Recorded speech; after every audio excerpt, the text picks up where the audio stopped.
চলো দেখে নেব যে তোমার পার্টনারের একদম এনার্জি কী রয়েছে, তার মাইন্ডে কি চলছে তোমাকে নিয়ে।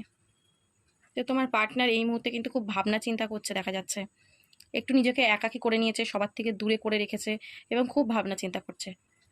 ঠিক আছে, যে কি করা যায়, কি করব আগে গিয়ে, মানে ভাবনা চিন্তার এনার্জিটা খুব বেশি।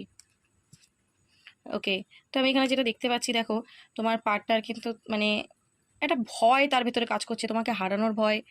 মানে সে যদি কোনো ভুল কাজ করেছে আজকে, তার একটা যেন ভেতরে ভেতরে ভয় কাজ করছে যে সব কিছু শেষ হয়ে যাবে না তো, শেষ হয়ে যাচ্ছে না তো, মানে এরকম একটা কিন্তু ভেতরে ভেতরে কিন্তু তার পেন, ঠিক আছে, কাজ করছে। মাইন্ড খুব খারাপ, ওর লাইফে কিন্তু একটা কোনো মেজর প্রবলেম চলছে, আমি আমার এখানে যেটা ফিল হচ্ছে, কিছু না কিছু কিন্তু একটা সমস্যা দেখা দিয়েছে, ঠিক আছে, যার কারণে ওর মাইন্ড খারাপ, যার জন্যই ভয় পাচ্ছে, ঠিক আছে। তো এখানে আমি যেটা দেখতে পাচ্ছি, তোমার পার্টনার কিন্তু অনেক কিছু বুঝতে পারছে, অনেক কিছু অনুভব করতে পারছে এবার, যে তার মানে সে যেটা করেছে সে কতটা ঠিক করেছে কতটা ঠিক করেনি, এবার কিন্তু সে ফিল করতে পারছে।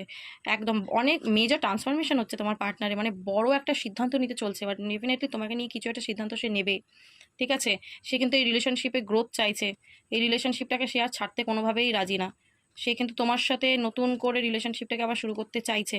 ওকে, তো অবশ্যই করবে, আশা করা যাচ্ছে অবশ্যই করবে। ও হতে পারে ডিভাইনের কাছে প্রেও করছে, ঠিক আছে, কারণ এই যে মেজর প্রবলেম দেখলাম সেটা খুব সাধারণ নয়। তো ইউনিভার্স মেবি তোমাদের হেল্প করবে, ডিভাইন গাইডেন্স পাবে ও, ঠিক আছে।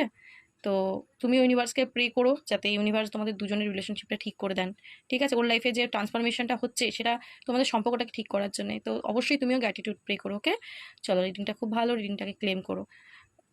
Thank you so much.